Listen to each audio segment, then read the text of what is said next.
जो करेगा वो भरेगा, और हर एक को वक्त के साथ में चलना पड़ता है। अच्छा है तब तक सब कुछ अच्छा है, बुरा आता है तो बुराई चारों ओर से घेर कर आती है। नमस्कार, आदाब। आप देख रहे हैं साबिर शेख के साथ ऑन रिकॉर्ड मेरा भाईंदर। दोस्तों, हमारे साथ में इस वक्त भारतीय जनता पार्टी के सीनियर लीडर, एक वरिष्ठ नगर सेवक, उप महापौर रह चुके चंद्रकांत वैती है। हम उनसे जानना चाहेंगे, उन्होंने पिछले दिनों में अपने महानगर पालिका के जो आयुक्त है डॉक्टर विजय राठौड़, इनके कार्यशैली पर सवाल उठाए थे। उनसे हम जानना चाहेंगे कि क्या वैती साहब, आपको इस वक्त के जो हालात है, आपको लगता नहीं है कि मनपा आयुक्त डॉक्टर विजय राठौड़ ये सक्षम हैं शहर पर स्थिति काबू करने के लिए? ऐसा है कि मनपा आयुक्त डॉक्टर विजय राठौड़ साहब, आप खुद MBBS है एज वेल एज IAS है, मतलब वो विलक्षण बुद्धिजीवी है, बहुत बुद्धिमान है। लेकिन मेरे को ऐसा लगता है कि इनको महानगर पालिका का कामकाज का कोई अनुभव नहीं है। बहुत नरम स्वभाव के, नरम मिजाज के हैं। जब से वो यहाँ पर इस महानगर पालिका में अपना पदभार संभाले है, बहुत कम बार ऐसा हुआ है कि हमारा रोज़ का कोरोना के पेशेंट मिलने का प्रमाण 200 के नीचे आया हो। बहुत कम बार ऐसा हुआ है। कहते हैं कि एंटीजन टेस्ट ज़्यादा लेते हैं। अरे एंटीजन टेस्ट ज़्यादा लेते हैं, लेकिन प्रिकॉशन भी तो लेने ज़रूरी है। इस महानगर पालिका के मुख्यालय में उनके केबिन के सामने मैं तकरार किया उनके पास कि 50-50 लोग यहाँ पर खड़े रहते हैं। इतने लोग खड़े होने की ज़रूरत क्या है? मोर्चे है, आंदोलन है, कोई बड़ी संख्या में, बड़ी मात्रा में लोग मिलने को आ रहे हैं, कोई बात बताने को आ रहे हैं, तो वो अपने प्रतिनिधि, अपना डेलीगेशन भेजने चाहिए। यहाँ पर सिक्योरिटी की इतने सारे लोग रहते हैं। क्या वित्तीय संस्था है? इतनी सिक्योरिटी यहाँ क्या गलत लोग रहते हैं? इस सिक्योरिटी को यहाँ रखने का कोई अधिकार नहीं। ये सिक्योरिटी उन्होंने बाज़ार में, मार्केट में, जहाँ पर बड़ी भारी मात्रा में भीड़ होती है, वहाँ पर इनको भेजना चाहिए। इतना बड़ा सिक्योरिटी पे खर्चा करते हैं। जिस सिक्योरिटी, जो नाना की सैनिक सिक्योरिटी है, काफ़ी बदनाम सिक्योरिटी है। कई लोग इस पे विरोध कर चुके हैं।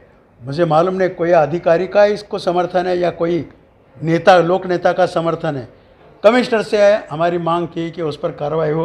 वो आश्वासित करते कि मेरी कार्रवाई शुरू है, मेरी कार्रवाई शुरू है। ऐसी कई बातें हैं।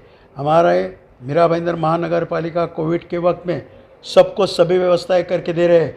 हमारे पास इनके पहले डांगे साहब थे, जो यहाँ पर कमिश्नर का काम कर रहे थे। उनके कार्यकाल में यह हॉस्पिटल में, टेम्बा हॉस्पिटल में हम लोगों ने कोरोना का इलाज करना चालू कर दिया था। वहाँ पर आज भी हमारे मीरा भाईंदर में ऑक्सीजन की इंस्ट्रूमेंट चाहिए। ऑक्सीजन के लिए काफ़ी पेशेंट रहते हैं। डेल्टा गार्डन में 626 क्वाड पर ट्रीटमेंट के लिए रखे हैं। वैती साहब, रोकना चाहूँगा मैं आपको। मेरा सवाल ये था कि इस वक्त कोरोना के जो हालात है हमारे शहर में, उस हालात पर काबू पाने के लिए क्या मनपा आयुक्त डॉक्टर विजय राठौड़ ये सक्षम है? आपको कैसा आप देखते हैं? मैं बोलता व्यवस्था तो हमारी बहुत अच्छी है, मैं महानगर बोलता पालिका ने हूँ- बहुत अच्छी व्यवस्था की है। मैं बोलता हूँ कुछ न कुछ कमियाँ डॉक्टर विजय राठौड़ साहब के जो अमल बजावनी कायदे की कर रहे हैं, डे टू डे काम कर रहे हैं, उसमें कुछ खामियां ज़रूर है। नहीं तो 12 करोड़ का मैदान में हॉस्पिटल करने की क्या ज़रूरत थी? 3 महीने से मंडप बांध के रखा है। बिल कौन? महानगर पालिका चुकाएगी? आज हमारे पास इतनी सारी पर्याप्त व्यवस्था है, महानगर पालिका की इतनी सारी इमारतें हैं, वहाँ पर परमानेंट इलाज हो रहा है, और पिछले बरसात से लगातार मंडप में हॉस्पिटल चालू करने की बात हो रही है। ये फिजूल खर्ची है। मनपा पर ये बोझ है। घर पट्टी के लिए बात करते हैं, घर पट्टी के लिए अभी सबको बिल भेज रहे। अरे इस शहर में अगर आयुक्त साहब अपना अधिकार का वो उपयोग लाएंगे तो 20 से 25 करोड़ रुपया होर्डिंग का बाकी है। इन होर्डिंग के पैसे है ना, वो ले लेने चाहिए।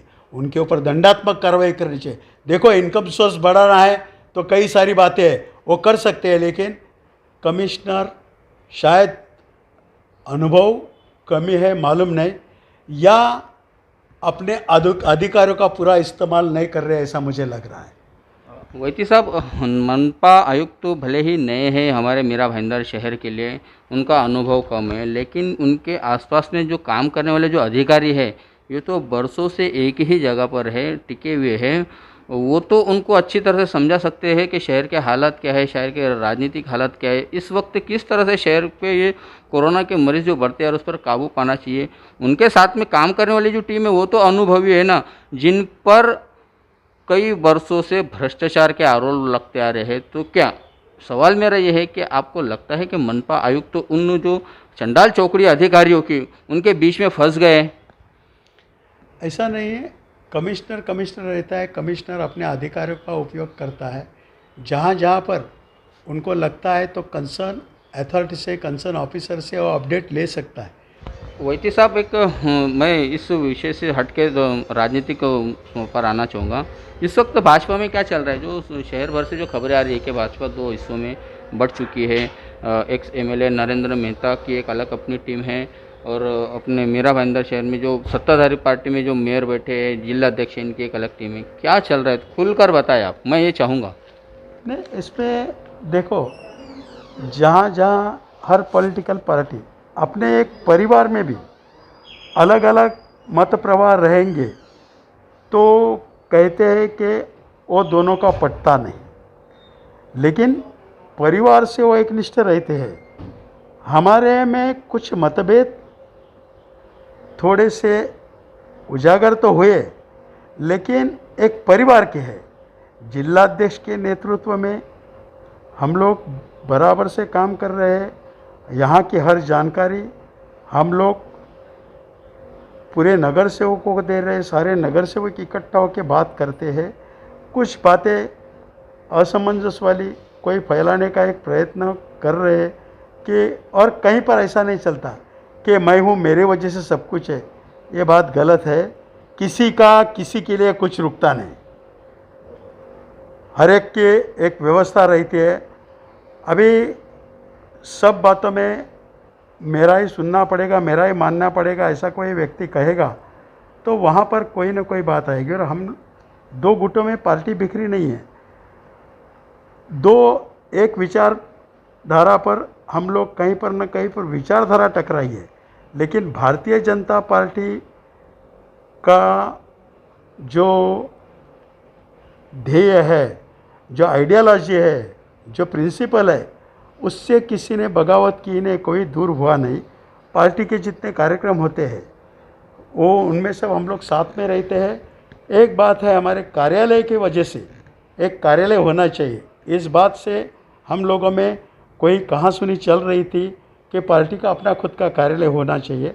उस कार्यालय की वजह से अभी एक नहीं 2 कार्यालय की निर्मित हम लोग करने जा रहे हैं।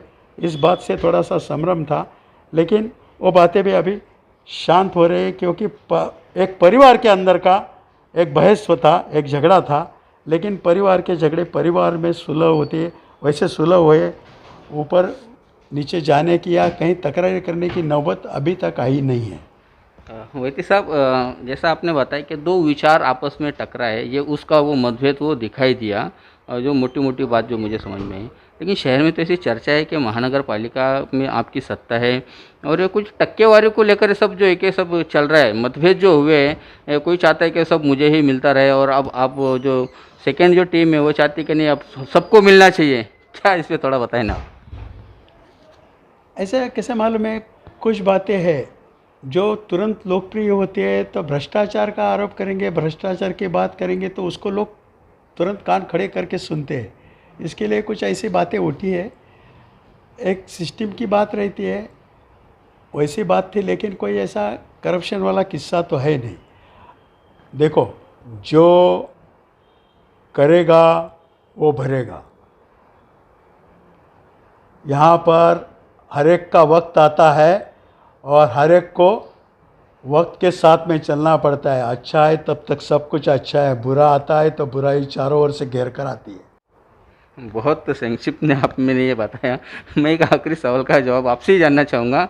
आप उप महापौर रह चुके हैं, आपका यहाँ पर काफ़ी अनुभव रहा है इस महानगर पालिका में। इस वक्त जो चल रहे जो हालात है, जो दिखाई दे रहे हैं, हमको जो सूत्रों से पता चला है कि आज ठेकेदार जो हमारे शहर में अलग अलग जो किस्म के जो ठेकेदार जो काम करते हैं, आज उनके सामने बहुत बड़ा प्रश्न चिन्ह है कि वो किसको संभाले। पहले किसी एक को संभाला करता था, अब 2-2 लोगों को संभालने की बात चल रही है, वो परेशान है। क्या कहेंगे आप? ऐसा नहीं है, वास्तवता कैसा है मालूम है, हम लोग यहाँ के मूल निवासी हैं, यहाँ के भूमिपुत्र हैं और हम चाहते हैं कि हमारे शहर में कोई भी आपदा या विपरीत परिस्थिति खड़ी न हो जिससे लोगों को तकलीफ हो सके। दुर्भाग्य रहा कि बरसात ने सभी का इम्तिहान लिया और ठेकेदारों से अपेक्षित जो काम था, हमको विकास कार्य जो रुके हुए थे लॉकडाउन में, इनके सबके लेबर चले गए। फिर भाई लेबर लोग आने लगे तो बरसात ने अपना काम ऐसा खड़ा कर दिया है कि रोज़ हाजिरी देती है, रोज़ सलामी देती है। तो रस्तों के काम, रिपेयरिंग के काम, गटर नाले के जो काम अधूरे हैं वो रह गए। इस वजह से ठेकेदारों से कुछ हमारी बातें आगे पीछे चल रही है और ठेकेदार अपनी परेशानी से परेशान है क्योंकि उनको बिल नहीं मिल रहा है। उनको बिल नहीं मिल रहा है क्योंकि सारा खर्चा महानगर पालिका का कोविड में हो रहा है और महानगर पालिका के उत्पन्न के स्रोत है, पानी का बिल है, घरपट्टी है, दीवाबत्ती कर है, ये सारे कर नहीं हमको आ रहे हैं। प्लान पास होएंगे, नई बिल्डिंग बनेगी तो वो हमारे उत्पन्न के स्रोत है। होल्डिंग से हमारा उत्पन्न का स्रोत है। ये भाजी मार्केट, सब्जी मार्केट, फेरी वाले, ये हमारा उत्पन्न स्रोत है। ये सारे उत्पन्न के स्रोत हमारे बंद है तो ठेकेदार अपना काम नहीं कर सका। तो कुछ बातें ऐसी उठी कि किसको संभाले किसको नहीं, ऐसे है, लेकिन मुझे ऐसा लगता नहीं। ये थे चंद्रकांत वैद्य जो पूर्व उप महापौर भी रह चुके, काफ़ी अनुभवी नगर सेवक है। उन्होंने हमारी बात का सीधे तौर से जवाब तो नहीं दिया, गोल गोल घुमा दिया है। अब इन्होंने जो बात कही है कि अभी तक जो चलते आ रहा था महानगर पालिका में, कोई एक विशेष व्यक्ति का कहना था कि मैं ही सब कुछ देखूंगा, मैं ही सब कुछ करूंगा। अब उस विशेष व्यक्ति की बात नहीं चलेगी, ये स्पष्ट रूप से इन्होंने कह दिया है। देखना है अब आने वाले दिनों में हमारे मीरा भाईंदर शहर की जो महानगर पालिका है उसमें क्या और नए राजनीतिक चीज़ें हम लोगों को नहीं देखने को मिलती है। आप देख रहे हैं आरिफ कुरैशी और साबिर शेख के साथ ऑन रिकॉर्ड मीरा भाईंदर। धन्यवाद।